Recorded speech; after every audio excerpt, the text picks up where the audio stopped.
안녕하세요. 오늘 이 시간에는 요한계시록 9장 1절부터 12절까지 말씀을 통해서 함께 하나님의 은혜를 나누도록 하겠습니다. 제가 본문 말씀을 봉독해 올리겠습니다. 다섯째 천사가 나팔을 불매 내가 보니 하늘에서 땅에 떨어진 별 하나가 있는데 저가 무저갱의 열쇠를 받았더라. 저가 무저갱을 여니 그 구멍에서 큰 풀무에 연기 같은 연기가 올라오매 해와 공기가 그 구멍의 연기로 인하여 어두워지며 또 황충이 연기 가운데로부터 땅 위에 나오매 저희가 땅에 있는 전갈의 권세와 같은 권세를 받았더라. 저희에게 이르시되 땅의 풀이나 푸른 것이나 각종 수목은 해하지 말고 오직 이마에 하나님의 인 맞지 아니한 사람들만 해하라 하시더라.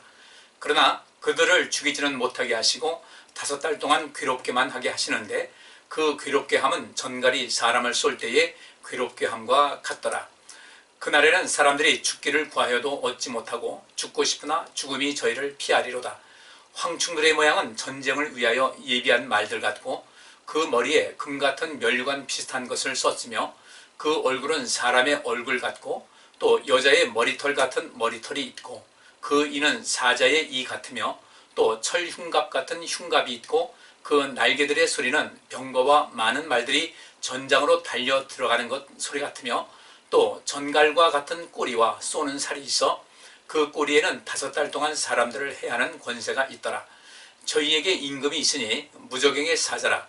히브리음으로 이름은 아바돈이요 헬라음으로 이름은 아불루온이더라. 첫째 화는 지나갔으나 보라 아직도 이후에 화 둘이 이르리로다. 아멘.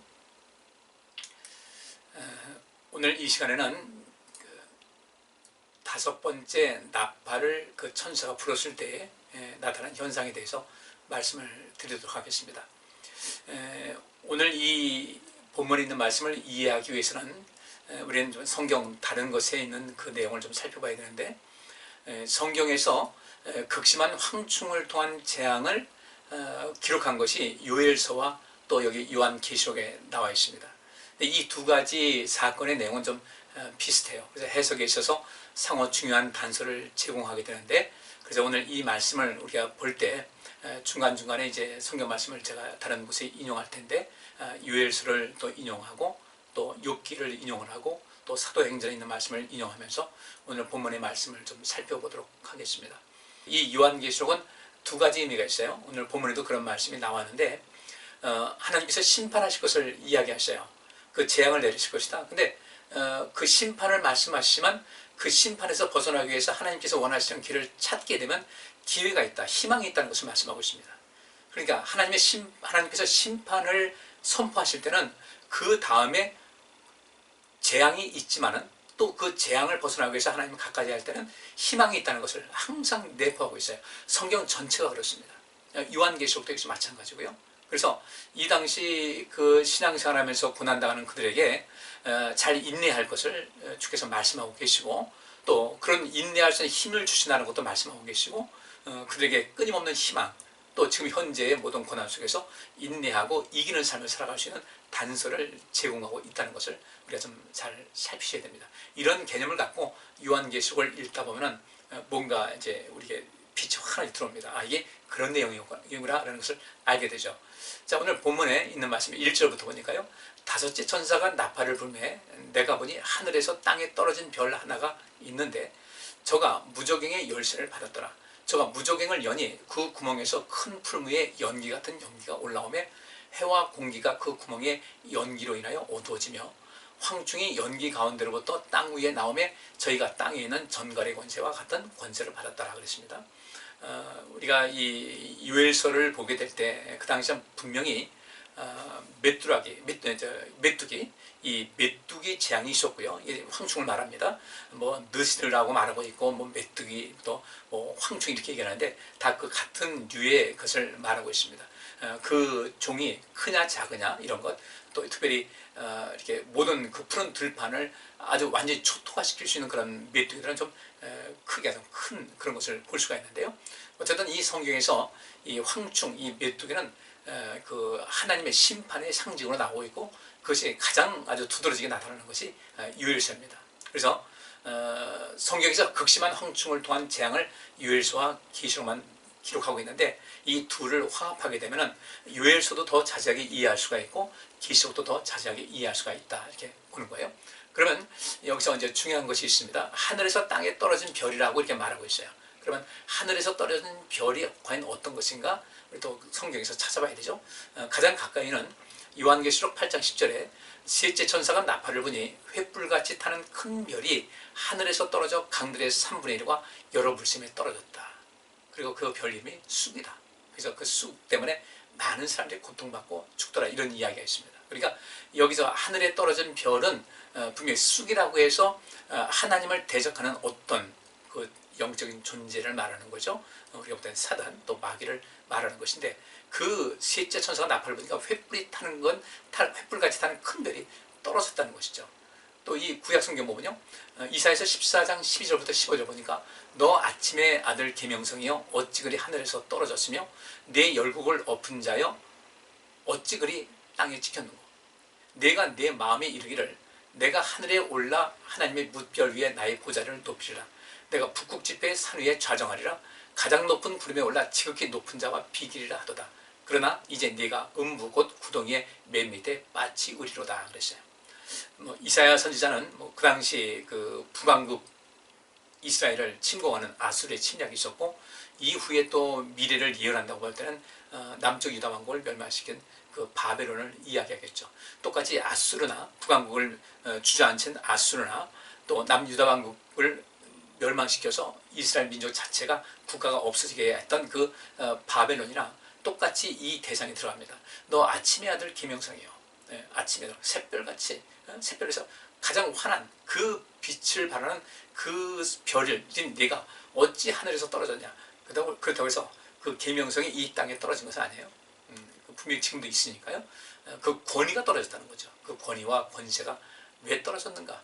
하나님께서는 아수르라는 나라도 바벨론이라는 나라도 북이스라엘 왕국과 남유다 왕국에 어떤 하나님의 경고를 주시기 위해서 그들을 하여금 돌이키게 하기 위해서 그들을 세우셨는데 그들은 북왕국이나 남유다 왕국을 향해서 엄청난 잔인함과 횡포를 베풀었거든요. 그래서 하나님께서 그게 진노하셨는데 그런데 하나님을 섬기지 않습니다. 여호와 하나님을 섬기고 있는 북왕국이나 남왕국을 멸망시키고 나니까 여호와란 신이 별것 아니래 이런 마음을 갖고 하나님을 멸시하고 또 이스라엘 백성들에게 그렇게 고통을 주었던 것이죠. 근데 하나님께서 말씀하신 겁니다. 너 아침의 아들 김영성아 어찌 그들에서 네가 하늘에서 떨어져가지고 네가 그렇게 아무것도 아닌 아주 형편없는 모습으로 떨어졌는가. 너 열국을 엎은 자요. 그 열국 그 주변 중구동 그 지역을 평정했던 그 나라 너 열국을 엎은 자요 어찌 그리 땅에 지켰는고. 가만히 보니까 13절에 내가 내 마음에 이르기를 내가 하늘에 올라 하나님의 뭇별 위에 나의 보좌를 높이리라 하면서 하나님 위에 서려고 했던 거예요. 이것은 이제 또 다른 비유로 말하면 누굴 말하겠습니까? 사단이죠. 하나님께 창조된 하나님에 의해서 창조돼서 하나님의 사랑받던 그런 천사로서 역할하다가 교만해졌습니다. 그래서 그 사단이 아담과 하와를 꼬일 때도 그렇게 했죠.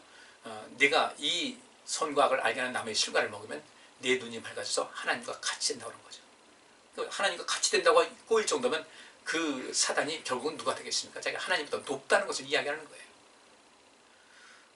그렇게 이 땅의 권세를 잡았던 그 아수르나 바벨론이나 세월 지나서 이 역사를 통해 볼 때 힘이 있다고 그 힘을 가지고 약자를 괴롭히고 악을 행하는 이런 모든 것은 결국은 너 아침의 아들 계명성이요 어찌 그리 하늘에서 떨어졌으며 하듯이 떨어지게 됩니다. 역사가 증거하고 있어요. 악한 존재, 악한 나라들은 다 망했습니다.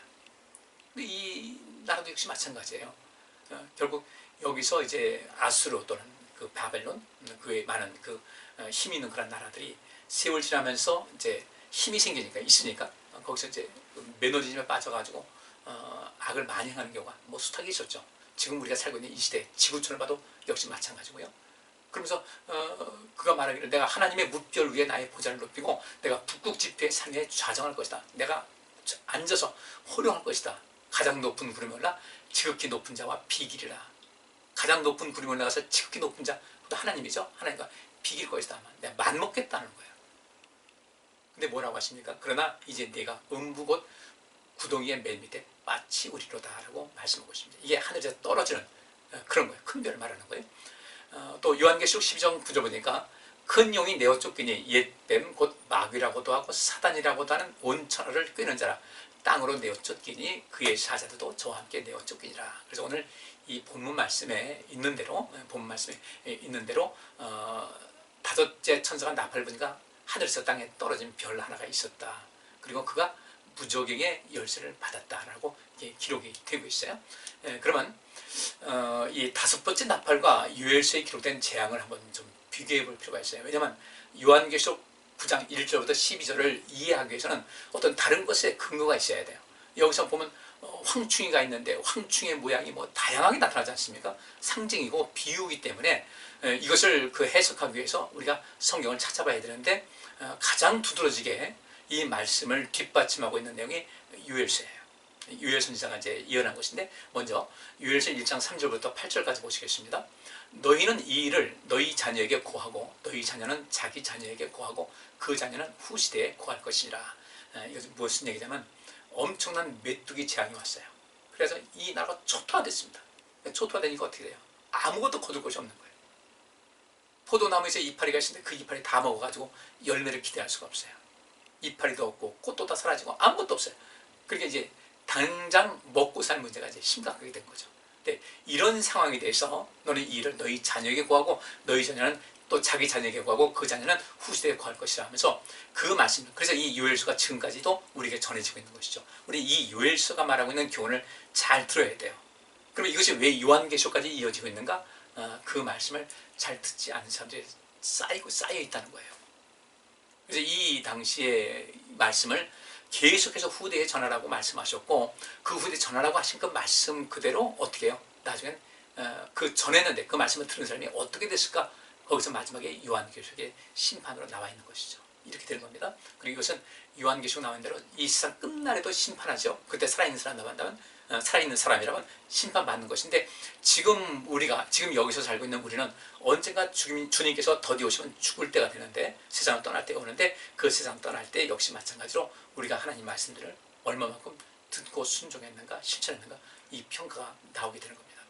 이게 어떤 재앙이었는가? 엄청난 메뚜기 재앙이었는데 4절 보니까 팥종이가 남긴 것을 메뚜기가 먹고 메뚜기가 남긴 것을 느시 먹고 느시 남긴 것을 황충이 먹었도다. 이게 다 이 곤충으로서 메뚜기과에 속한 모든 것을 말하고 있습니다. 그러니까 남김없이 먹었다는 거예요. 남김없이. 우리가 포식동물들이 이제 사자가 잡죠. 그럼 제가 먹을 거 먹습니다. 근데 거기 사이사이에 있는 것은 모두도 먹죠. 이제 덩치도 할 거 아니까. 그럼 누가 옵니까? 여기서 여우도 올 것이고 또 까마귀도 올 것이고 이런 것이 와가지고 나머지를 분을 다 해서 완전히 뼈만 남기듯이 똑같은 경우예요. 5절에 무릇 취하는 자들아 너희는 깨어올지어다 포도주를 마시는 자들아 너희는 곡할지어다 이는 단 포도주가 너희 입에서 끊어졌다. 그렇죠? 포도나무가 있는데 이파리가 났어요. 또 열매가 좀 맺혔는지 모르겠어요. 다 갉아먹었어요. 그러니까 포도주를 마시는 사람은 이제 포도주를 마실 일이 없구나. 6절에 그러면서 한 이족이 내 땅에 올라왔음이로다. 그러면서 이 메뚜기 재앙을 이제 또 다른 어떤 전쟁의 그런 분야로 전쟁의 개념으로 이야기합니다. 메뚜기 떼가 와서 완전히 모든 것을 초토화시키듯이 한 이족 다른 민족이 이스라엘 민족 말고 다른 민족이 내 땅에 올라왔음이로다. 그들은 강하고 무수하며 그 이는 사자의 이 같고 그 어금니는 암사자의 어금니 같도다. 요한계시록에도 우리가 말씀 보지만 거기 나옵니다. 그 이가 얼마나 강한지 사자의 이 같다는 말이 나옵니다. 7절 그들이 내 포도나무를 멸하며 내 무화과나무를 긁어 말갛게 벗겨서 버리니 그 모든 가지가 하얗게 되었도다. 너희는 애곡하기를 처녀가 어렸을 때의 약혼한 남편을 인하여 굵은 배로 동이고 애곡함같이 할지어다 라고 하면서 이런 상황이 벌어졌을 때 너희가 살 길이 있다는 것을 말씀하고 있는 거예요. 너희가 회개해라. 돌아와야 된다. 그러면 모든 것이 온전하게 된다는 것이죠. 요한계시록도 마찬가지예요. 이 내용인데 마지막 하나님께서 어떤 그 모든 그 기한을 마련해 주십니다. 근데 그 기한은 종말 때만 있는 것이 아니라 우리 사람들이 살아가는 동안은 반드시 그런 기간이 오는데 그 기회를 놓치게 되면 이제 방법이 없다는 거예요. 그래서 이 요한계시록은 마지막 최후의 심판의 그런 모습 하지 말고 우리의 인생의 마지막 마감하는 그날이 나의 최후의 심판과 같은 그런 동일한 그런 이 결과를 갖게 될 것이라는 것을 우리가 인식하고 하나님 섬기는데 오늘이 마지막 날이라는 그런 마음을 가지고 열심히 감당해야 되는 것이죠. 또 이제 요엘서 2장을 더 보십니다. 1절부터 6절까지 보니까 이 말씀은 오늘 요한계시록 9장에 있는 말씀과 유사하게 나옵니다. 시온에서 나팔을 불며 나의 성산에서 호각을 불어 이 땅 거민으로 다 떨게 할지니 이는 여호와의 날이 이르게 됨이니라. 이제 임박하였으니 곧 어둡고 캄캄한 날이요 빽빽한 구름이 끼인 날이라. 새벽빛이 산 꼭대기에 덮인 것 같으니 이는 많고 강한 백성이 이르렀음이라. 이 같은 것이 자고 이래로 없었고 이후 세세에 없으리로다. 불이 그들의 앞을 사르며 불꽃이 그들의 뒤를 태우니 그 전의 땅은 에덴 동산 같았으나 그 후의 땅은 황무한 들 같으니 그들을 피한 자가 없도다.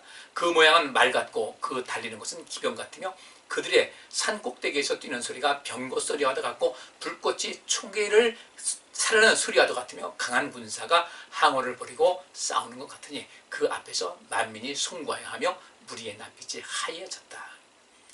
여기 이제 이 메뚜기 떼 와가지고 초토화시키듯이 한 이족이, 이방 민족이 와서 이스라엘 민족들을 그 나라를 완전히 초토화시킬 것이다 라는 것을 말씀하면서 여기서도 마찬가지였어요. 무엇을 주께서 말씀하시자면 회개하고 돌이키라는 거예요. 요엘 선지자가 외친 것은 그겁니다. 무조건 그 재앙만 선포하는 것이 아니라 지금 재앙의 현장에 와 있습니다.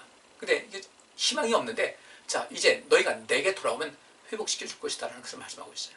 근데 그 과정 속에서 이렇게 엄청난 그 이방 민족이 와가지고 굉장한 힘을 가지고 그들을 괴롭힐 것이라는 거죠. 우리 인생 살아가는 것도 때로는 이런 일이 있지 않습니까? 이걸 우리가 좀 잘 보시고 우리 삶을 좀 돌아볼 필요가 있다고 좀 생각해야 되겠죠. 그리고 이제 다시 오늘 본문 말씀 4절부터 6절까지 보니까 저희에게 이르시되 땅에 풀이나 푸른 것이나 각종 수목은 해하지 말고 오직 이마에 하나님의 입맞지 아니한 사람들만 해하라 하시더라. 그러나 그들을 죽이지는 못하게 하시고 5달 동안 괴롭게만 하게 하시는데 그 괴롭게 함은 전갈이 사람을 쏠 때 괴롭게 함과 같더라. 그 날에는 사람들이 죽기를 구해도 얻지 못하고 죽고 싶으나 죽음의 죄를 피한다 이렇게 했어요.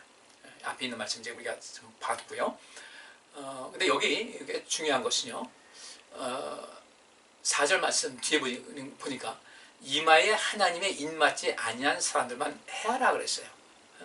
땅에 풀이나 푸른 것이나 각종 수목을 해하지 말아라. 그러면 앞에서 그 메뚜기들 와가지고 땅에 풀과 푸른 것이나 수목을 해야지 않습니까? 완전히 초토화시켰잖아요.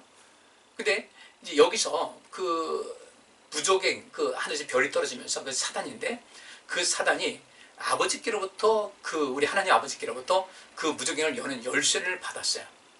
열쇠를 받았는데 그 열쇠를 받고서 거기서 이제 많은 뭐 연기가 올라오고 뭐 황충이 올라오고 그러니까 그 속에서는 이제 이 세상의 악한 존재들이 하나님의 권위에서 눌려있던 이런 악한 존재들이 마지막에 이 세상에 이제 등장을 합니다. 그 등장하는 것은 무엇이겠습니까? 물론 그들이 하나님의 허락하에서 많은 사람들에게 고통을 주고 해롭게 하는 이런 일을 하는 것은 분명한 거예요. 그 악한 존재나 또 사람들 이런 것이 나오게 되는데 왜 그렇게 하셨을까?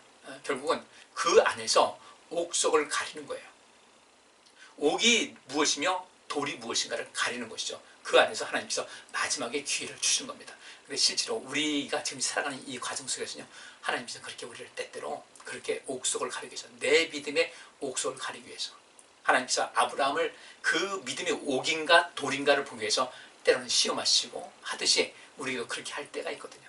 그래 앞으로 이제 마지막 때는 그런 것이 완벽하게 정말 내가 죽느냐 사느냐는 아주 심대한 그런 그 하나님이 시험하실 때가 우리가 온다는 겁니다.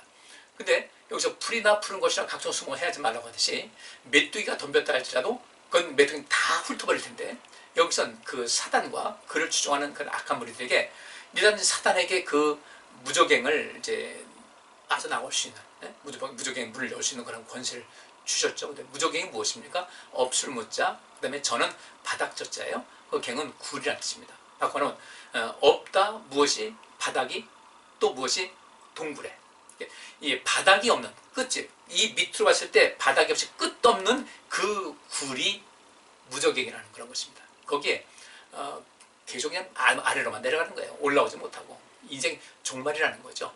그런 의미가 있는데 어쨌든 이 무저갱을 열고 이 세상에서 사람들을 해할 권세를 가진 그 사단과 그 악한 무리들이 이제 활동하게 되는데 그들을 해한다 할지라도 하나님의 인 맞지 아니한 사람들만 해하라. 근데 우리 해하다면 죽는 것 같이 하잖아요. 죽일 것 같이 얘기하는데 여기 밑에 그 화면 나오는 대로 해하다라는 것은 부당하게 행한다는 겁니다.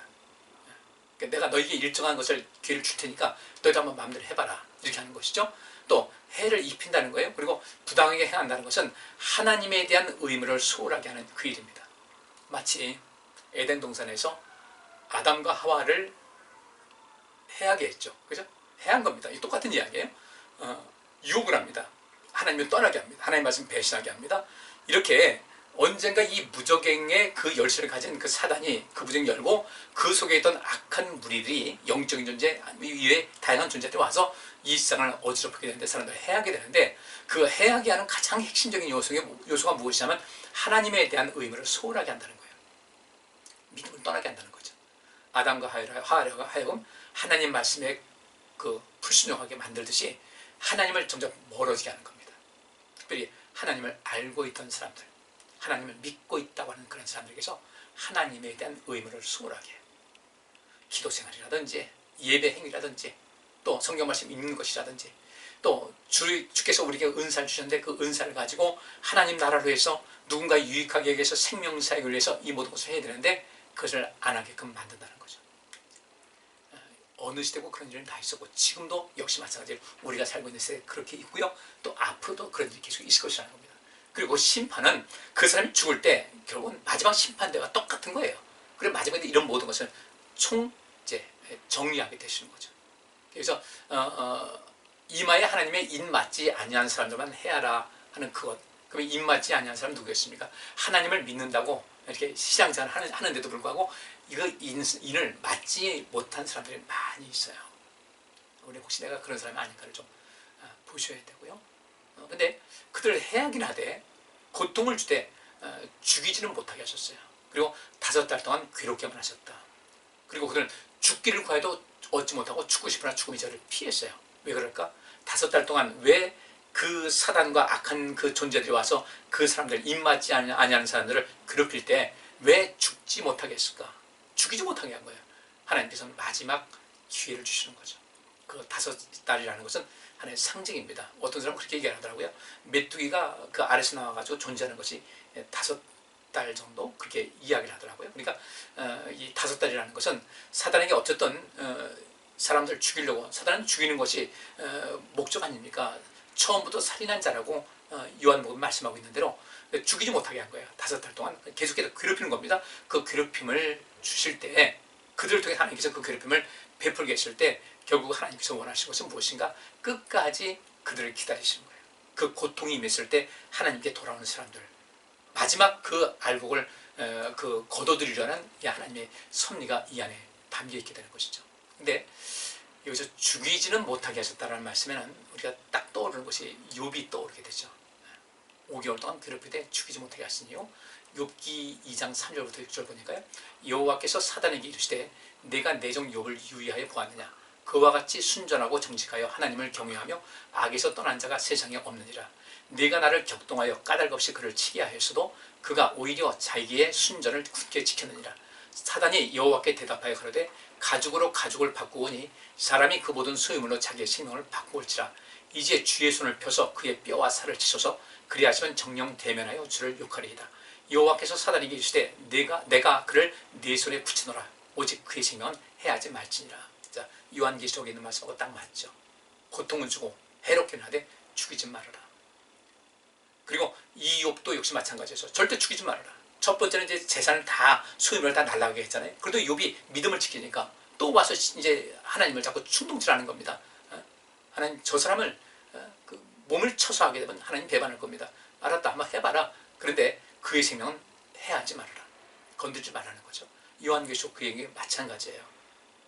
욥은 그 고난 기간 동안에 엄청 성장했습니다. 나중에 이제 하나님을 때로는 원망도 하고 불평도 하고 했지만은 그 믿음 안에 산 것이고요. 그러니까 나중에 그 고백하죠. 저는 내 지식을 가지고 내 수준으로 하나님께서 하시는 모든 일을 다 이해할 수 있을 것이라고 생각했는데 지금 보니까 그것이 얼마나 어리석은 것인지를 알게 됐습니다. 제가 무지한 말로 하나님의 이치를 가리웠습니다.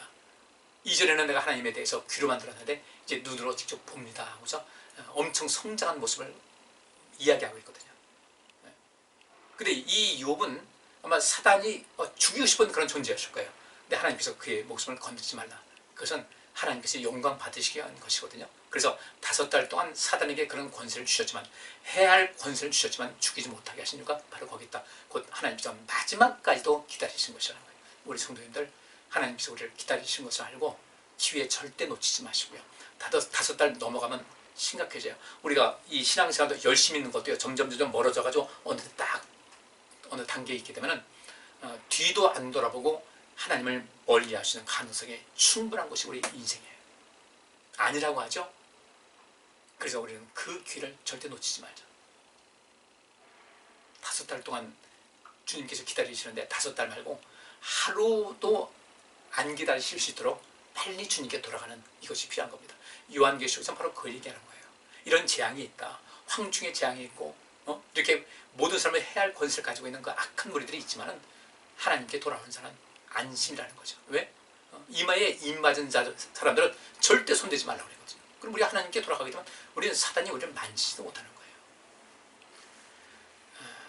사도 요한이 기록한 그 책이 있죠. 사단이 우리를 만지지도 못한다. 바로 그 얘기입니다. 이마에 입 맞게 되면 건드리지 못하는 거예요.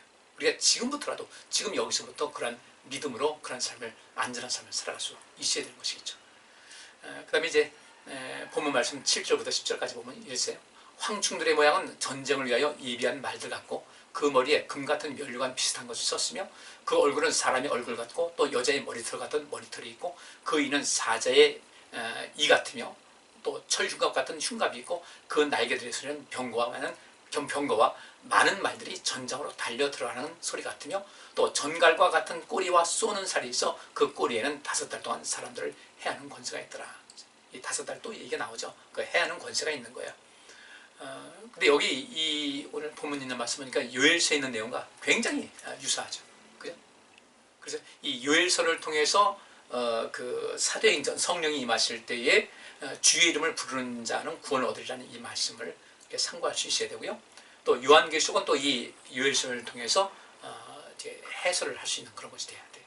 그래서 이 요엘서와 계시록의 메뚜기 재앙에 관한 이 이야기는 재앙의 상황 속에서 심판과 희망 두 가지를 제시하는 것이죠. 하나님의 심판이 다가왔다. 근데 그 속에서 하나님께서 하신 말씀이 내게 돌아오라 이거죠. 회개하고 돌아오면 너희가 너희를 살릴 것이다. 그래서 주의 이름을 부르는 자는 구원을 얻을 것이라는 말씀이 여기 나오는 거죠. 그리고 이 내용은 이 본문 7절부터 10절까지 내용은 전쟁의 상황을 보여주고 있습니다. 전쟁, 앞으로 여기 이제 그 황충들의 모양이 날 때 다 상징이니까 이걸 보면 전쟁을 상징하고 있다는 것을 알 수가 있어요. 굳이 그것은 설명할 필요는 없을 것 같습니다. 그러면 이제 그 사도행전에서 요엘서를 인용해서 회개를 촉구하고 또 회개할 때 성령 주신 것을 가르치셨는데 한번 그걸 말씀을 보겠습니다.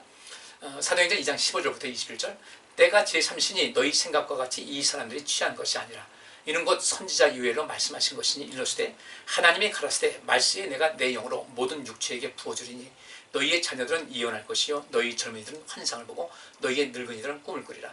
그때 내가 내 영으로 내 남종과 여종들에게 부어주리니 저희가 예언할 것이요 그랬어요.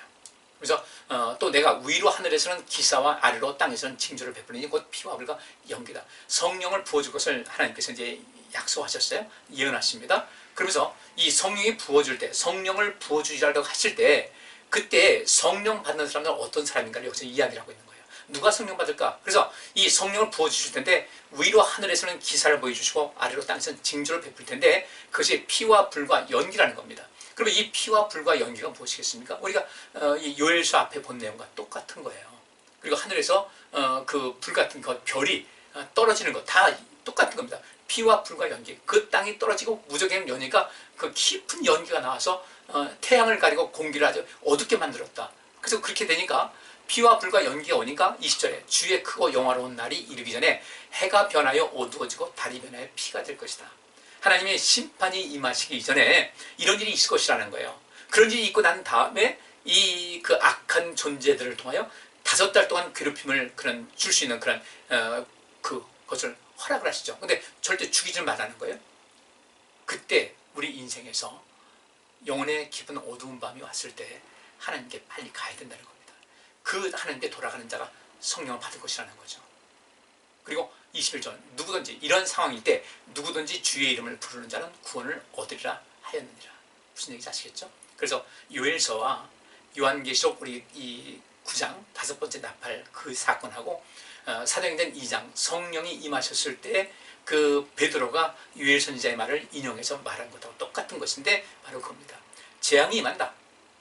하나님을 멀리하는 자 재앙이 임할 텐데 이때 누구든지 주의 이름을 부르는 자는 구원을 얻을 것이다. 이것이 나오는 겁니다. 그러니까 이 하나님의 심판이 임할 때는 재앙을 선포하고 여기서 또 희망을 주는 거죠. 재앙이 있다. 어떻게 하면 좋겠습니까? 누구든지 주의 이름을 부르는 자는 구원을 얻을 것이다. 근데 그 징조를 베푼다는 거예요. 피와 불과 연기가 있다. 우리 인생이 연기로 가득해서 앞이 안 보일 때, 불타는 것 같은 그런 고통이 있을 때, 피 흘린 것 같은 그런 여러 가지 괴로움과 그 영혼 자체가 이제 영생을 얻지 못하고 죽어가는 이런 상황이 된다. 이거 우리가 느낄 수 있는 거예요. 내가 지금 신앙생활은 어떻게 되고 있는가? 내 삶 속에서 피와 불과 연기가 있어서 해가 변하여 어두워지고 달이 변하여 피가 된다. 앞에 우리가 요한계시록 첫째 나팔부터 다섯째 나팔 봤는데 다 나와 있는 내용입니다. 이때 누구든지 주의 이름을 부르는 자는 구원을 얻을 것이다. 그래서 이것이 바로 이 사도행전 2장 21절 누구든지 주의 이름을 부르는 자는 구원을 얻을 것이다. 이 말씀이 실상은 요한계시록의 또 상당히 핵심적인 내용 중에 하나라고 볼 수가 있는 거죠. 요한계시록 보면 주의 이름을 부르라는 겁니다. 어떤 경우에도. 그리고 주님을 찾게 되면 구원받는다. 그렇지 않으면 심판이 그에게 확실하게 주어질 수밖에 없다는 것을 이야기하는 것이죠. 자, 마지막 부분입니다. 11절과 12절. 저희에게 임금이 있으니 무저갱을 찾아라. 히브리임으로 이름은 아바돈이요 헬라음으로 이름은 아볼루온이더라. 첫째 화는 지나갔으나 보라 아직도 이후에 화들이 이르리로다. 그랬어요. 지금 좀 전에 무저갱 말씀드렸죠. 그래서 아부소스라고 합니다. 히라브로 아부소스, 그러니까 밑바닥이 없는 지하세계. 밑바닥이 없을 무자에다가 저는 바닥 저자, 그 다음에 갱, 그러니까 어떤 그 굴 같은 동굴 같은 그런 것인데 아래로 파지는, 근데 끝이 없는 이런 땅 안으로 파여진 그런 곳이다. 그러니까 여기서는 밑바닥이 없는 지하세계, 죽은 자의 영역을 가지고 우리가 무저갱이라고 얘기합니다. 그 다음에 무저갱의 사자가 있다고 했는데 이 사자는 앙겔로스입니다. 이 앙겔로스는 천사라고 보통 다 번역이 됩니다. 이 무저갱의 사자, 악한 천사죠. 악한 천사가 어쨌든 천사니까 앙겔로스입니다. 무저갱의 천사다. 네, 타락한 천사다. 그들 심판이 있는 것이죠. 화가 있는 거예요. 또 그 다음에 이제 무저갱의 사자라고 할 때 그 아바돈이라고 그 히브리어를 이게 헬라 발음으로 만든 것입니다. 그래서 아바돈, 헬라어로도 역시 마찬가지로 아바돈이라고 합니다. 그 다음에 그 헬라어로 아볼루온이다. 역시 마찬가지로 아볼루온. 이것을 우리가 이 말 아볼론을 헬라어 말 그대로 한다면 아폴리온이에요. 아폴리온. 그래 아폴리온 할 때 여러분 어떤 단어가 쓰여집니까? 아폴로 나오죠.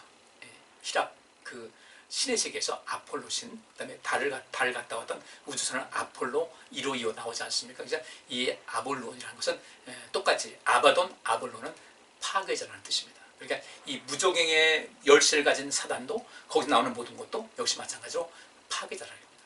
그러면 하나님께서 왜 무저갱의 열쇠를 열어주셨을까? 열쇠를 그 사단에게 주셨을까? 왜 그 열게 하셨을까? 하나님의 허락하신 가운데 있는 거예요. 그 무적의 열쇠를 여니까 거기서 숱한 악한 존재들이 쏟아져 나옵니다. 이때 하나님께서 그들에게 이 세상에 너희가 한번 너희 힘을 한번 써봐라 이렇게 하신 거예요. 미리 이 악한 자를 통해서, 악한 영을 통해서, 악한 존재를 통해서 세상을 악한 자들이 악한 자를 심판하는 그런 것을 주는 거죠.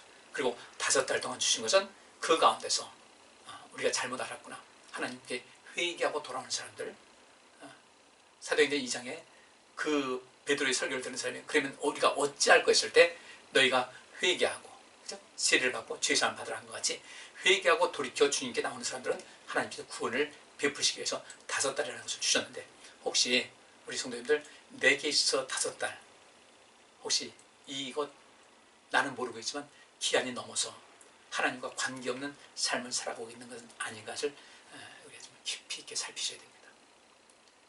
이 모든 것이 재앙이고 화거든요. 그래서 첫째 화는 지나갔다. 안심하지 말아라. 아직도 이후에 화들이 이를 것이다. 이게 화라는 것이 우아이라는 뜻인데, 오호 슬프다. 화가 있으리로다. 우리는 하나님을 믿어서 하나님의 그 이마에, 우리 이마에 하나님의 인을 받은 사람들은 아무 문제가 없습니다. 하나님의 그 인이 여러분 이마에 확실하게 새겨줄 수 있는 그날을 위해서, 그 다음에 이 이마에다 뭐 긋는 거 아니에요. 하나님께서 확실하게 믿는 참된 그리스도인으로서의 삶을 힘있게 살아가시고 여러분 속히 안전지대에 돌아올 수 있기를 주의 이름으로 축복합니다. 기도합니다. 주님, 5번째 그 나팔 사건을 들었습니다. 마음속 깊이 새기고 바른 길, 온전한 길, 안전한 길에서 주님과 더불어 동행하는 삶을 살게 하여 주옵소서. 예수 그리스도 이름으로 기도하옵나이다. 아멘. 오늘 여기까지 하겠습니다. 감사합니다.